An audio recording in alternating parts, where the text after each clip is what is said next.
नमस्कार, the daily show में आपका स्वागत है। मैं हूं आपका मित्र साथी हमदर्द मुकेश कुमार। दोस्तों, किसान आंदोलन में एक तरह का गतिरोध पैदा हो गया है। दोनों पक्ष अपने अपने स्टैंड पर अड़ गए हैं, उनका रुख सख्त हो गया है। सरकार अपने कानूनों को वापस नहीं लेना चाहती है और किसान आंदोलन का कहना है, आंदोलनकारी किसानों का कहना है कि हम चाहते हैं कि ये तीनों कानून वापस हों, तभी आगे की कोई बातचीत हो सकती है, वरना बातचीत करने का कोई मतलब नहीं है। और करीब 3 हफ्ते हो चुके हैं इस आंदोलन को, कहीं कोई समाधान नजर नहीं आ रहा है। बातचीत कई राउंड की हो चुकी है, फिर हो सकती है, लेकिन अभी कोई ऐसा कोई तोड़ नजर नहीं आ रहा है, कोई ऐसा रास्ता नहीं दिख रहा है कि दोनों पक्ष करीब आएंगे और कोई एक समझौता दोनों के बीच में हो पाएगा। जहां तक केंद्र सरकार का सवाल है, उसके रुख से हम जानते हैं उसकी रणनीति क्या है। ये भी हम देख रहे हैं कि वो एक तरफ तो किसान आंदोलनों को तरह तरह से बदनाम करने की कोशिश में लगे हुए हैं। तमाम केंद्रीय मंत्री तक इस अभियान में जुट गए हैं। कोई टुकड़े टुकड़े गैंग कह रहा है, कोई नक्सलाइट कह रहा है, कोई खालिस्तानी कह रहा है, कोई चीन और पाकिस्तान का नाम ला रहा है। तो लगातार ये कोशिश हो रही है कि इस आंदोलन को बदनाम किया जाए, और दूसरी कोशिश ये हो रही है कि इसे अपनी मौत मरने दिया जाए। जो भी किसान बैठे हैं बैठे रहें, अपना जो ठंड में मरते हैं मरें, एक्सीडेंट हो रहे हैं मरें, इससे उसको कोई फर्क नहीं पड़ता है। और वो चाह रहा है कि जितना लंबा खिंचता जाएगा कोई दिक्कत नहीं है। जिस तरह से सीए के विरोध में आंदोलन देश भर में चले, शाहीन बाग इतने महीनों तक चला रहा, उसने कोई उस पर पहल नहीं की, न बातचीत की, न समाधान ढूंढने की कोशिश की।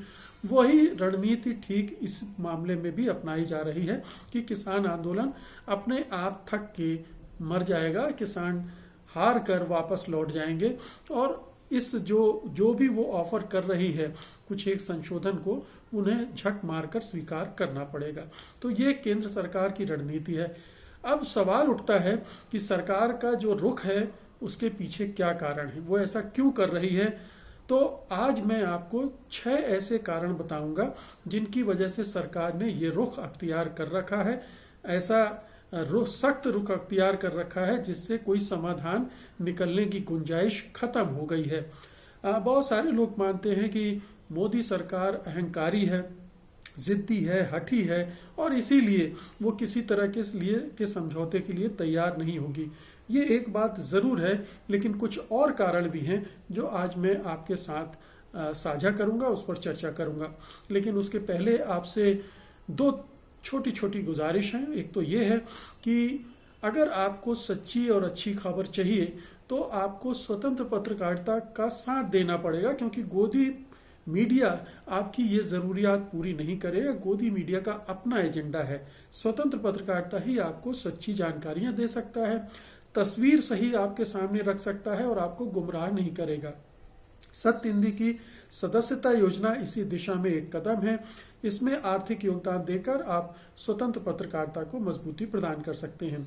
इसके लिए इस वीडियो के साथ दिए गए डिस्क्रिप्शन में जाइए, उसमें एक लिंक है, उसको क्लिक कीजिए।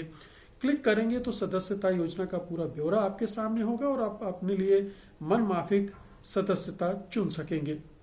एक गुजारिश और है, और वो ये है कि satyhindi.com का ऐप अब उपलब्ध है। आप गूगल प्ले स्टोर में जाकर उसे डाउनलोड कर सकते हैं, या उसकी भी लिंक इस वीडियो के साथ दिए गए डिस्क्रिप्शन में है। उसको क्लिक करके आप उसको डाउनलोड कर सकते हैं। मुझे उम्मीद है, विश्वास है, यकीन है कि आप ऐसा जरूर करेंगे, क्योंकि आप सत्य हिंदी को इतना चाहते हैं। सत्य हिंदी की पत्रकारिता को आप मानते हैं कि वो सही दिशा में पत्रकारिता के उसूलों के हिसाब से चल रही है, इसलिए इस पत्रकारिता को आगे बढ़ाने में अपना योगदान जरूर देंगे। वापस लौटते हैं मुद्दे पर।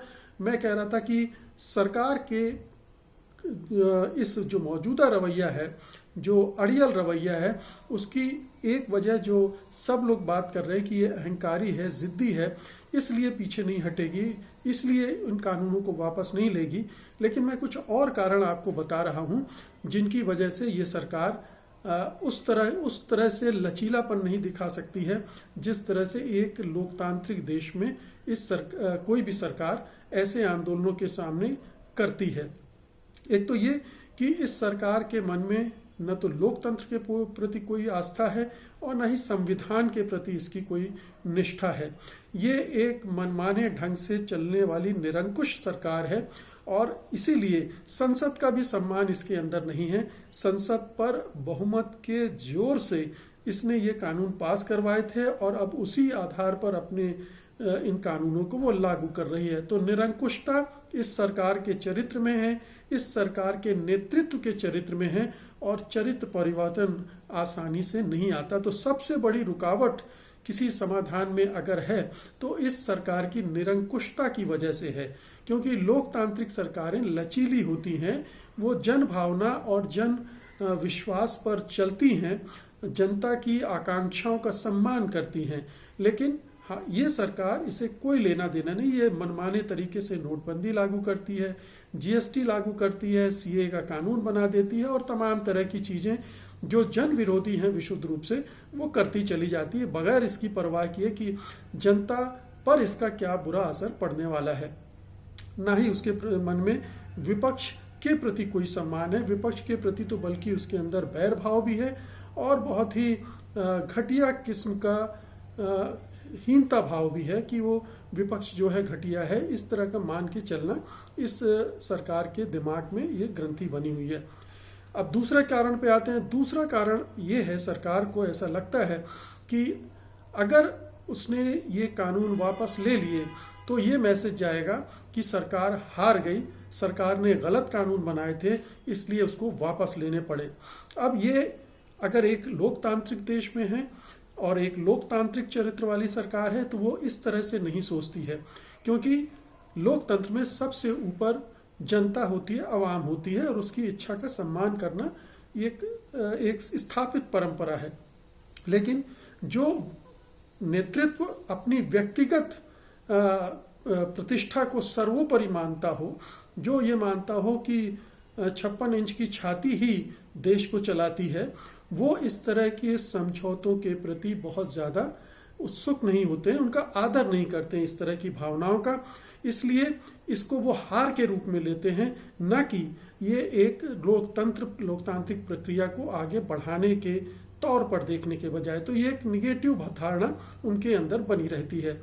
तीसरा कारण ये है कि उसे डर है कि कानून को अगर ये वापस ले लिया गया तो इसके बाद और भी बहुत सारे वर्ग, बहुत सारे संगठन खड़े हो जाएंगे, क्योंकि उनको हौसला मिल जाएगा कि अगर संगठित होकर संघर्ष किया जाए तो सरकार को झुकाया जा सकता है और ये सरकार नहीं चाहती है कि वो झुकती हुई दिखे। तो वो दूसरे संगठनों को दबा के रखने के लिए मजदूर संगठन है, बहुत सारे और संगठन हैं, बहुत सारे और वर्ग हैं जिनकी मांगे हैं, सामाजिक वर्ग, उनकी मांगों को भी दरकिनार कर रही है ताकि ये संदेश जाए ही ना, और इसलिए वो किसी भी तरह से झुकते हुए नहीं दिख रही है। तीसरा जो कारण है वो ये है कि, बल्कि चौथा कारण ये है कि अगर ऐसा हुआ तो उस कारपोरेट एजेंडे का क्या होगा जिसको लेकर वो चल रही है। हम सब जानते हैं कि इन 3 कानूनों को बनाने का मकसद यही है कि कैसे कारपोरेट खेती की जाए, किसानों को खेती से बाहर कर दिया जाए, उन्हें मजदूर बना दिया जाए और अंबानी अडानी जैसे लोग आकर पूरी खेती पर कब्जा कर लें। तो अगर वो पीछे हटती है तो उस एजेंडे का क्यों होगा, और कारपोरेट के एजेंडे के तहत वो बहुत सारे सुधार भी कर रही है, तो उन सुधारों का क्या होगा। तो सुधार मतलब कारपोरेट के हक में सुधार, ना कि जनता के हक में सुधार। सुधार एक ऐसा शब्द आ गया है जो बहुत भ्रामक है। तो ये सुधार नहीं, बदलाव, बल्कि बिगाड़ भी कह सकते हैं आप। इस तरह के एजेंडे का क्या होगा, और जो कमिटमेंट उसने कारपोरेट से कर रखा है उसको बहुत सारी चीजें देने की, उसका क्या होगा। तो ये सारे वादे जो किए गए हैं कारपोरेट से कि आपको हम रेलवे दे देंगे, हम एयरपोर्ट दे देंगे, हम आपको एयर इंडिया दे देंगे, हम पब्लिक सेक्टर की कंपनियां दे देंगे, हम आपको खेती भी दे देंगे, ये तमाम चीजें वो कैसे आगे बढ़ाएगी अगर इस तरह से रुकावट आई। और ये कृषि का क्षेत्र तो बहुत बड़ा है जिस पर कारपोरेट की गिद्ध निगाहें बहुत अरसे से लगी हुई हैं। अब आते हैं 5वें कारण पर। 5वां कारण यह है कि कोई भी सरकार जो अलोकतांत्रिक होती है, निरंकुश होती है, वो अगर किसी चीज से थोड़ा डर सकती है तो वो है चुनाव, कि अगर जनमत उलट गया तो उसकी जो सरकार है वो अलोकप्रिय हो जाएगी और उसे लेने के देने पड़ सकते हैं। तो इस सरकार को वो चिंता नहीं है। चिंता इसलिए नहीं है कि वो ये मान के चल रही कि ये जो किसानों का गुस्सा है वो केवल हरियाणा और पंजाब के किसानों का गुस्सा है और यहाँ से इतनी सीटें नहीं आती हैं कि उसकी चिंता, उसकी परवाह की जाए। पंजाब में विधानसभा चुनाव जरूर है, लेकिन पंजाब में बीजेपी की कोई हैसियत नहीं है, इसलिए उसने पंजाब को छोड़ दिया है कि पंजाब की परवाह ही नहीं करो। पंजाब में हारते हैं तो हार जाए, उसको जो जीत रहा है जीतने दो, उस चुनाव की परवाह ही मत करो। हरियाणा में भी अगर सरकार डावाडोल होती है तो मैनेजमेंट के जरिए बचा ली जाएगी, पार्टियों को तोड़ लिया जाएगा और अपनी सरकार चलाते रहेंगे। तो इसकी चुनाव की चिंता नहीं है। आम चुनाव की बात करें तो वो अभी बहुत दूर है, अभी 3-3.5 साल दूर है चुनाव, और उनकी चिंता अभी से करने की कोई जरूरत नहीं है। किसान तो थक हार कर 2-4-6 महीने और कितना आंदोलन करेंगे, चले जाएंगे, नाराज होंगे, कोई बात नहीं। और तो इस तरह से चुनाव का भी डर उसके सामने नहीं है। अब अंतिम जो छठवां कारण है वो ये है कि मोदी और शाह और बीजेपी और संघ परिवार ये सब जानते हैं कि चुनाव जीतना है तो विकास और दूसरे तरह के कामों की जरूरत नहीं है, क्योंकि उनके पास एक ब्रह्मास्त्र है और वो ब्रह्मास्त्र है ध्रुवीकरण का ब्रह्मास्त्र, सांप्रदायिक आधार पर विभाजन का ब्रह्मास्त्र। तो जो कोई भी ऐसा सांप्रदायिक एजेंडा ले आया जाएगा, राष्ट्रवाद के नाम पर ले आया जाएगा, सर्जिकल स्ट्राइक के नाम पर ले आया जाएगा, एयर स्ट्राइक के नाम पर ले आया जाएगा, आतंकवाद के नाम पर ले आया जाएगा, और कुछ इस तरह का माहौल बना दिया जाएगा कि जिसमें जनता इन तमाम बुनियादी सवालों को भूल जाएगी और उन्माद में आकर, भावनाओं में बहकर उन्हें वोट दे देगी और उनकी सत्ता फिर से कायम रहेगी। तो ये उनके दिमाग में बहुत स्पष्ट है। आप कोई भी चुनाव देख लीजिए, बीजेपी हर चुनाव इसी तरह से लड़ती है।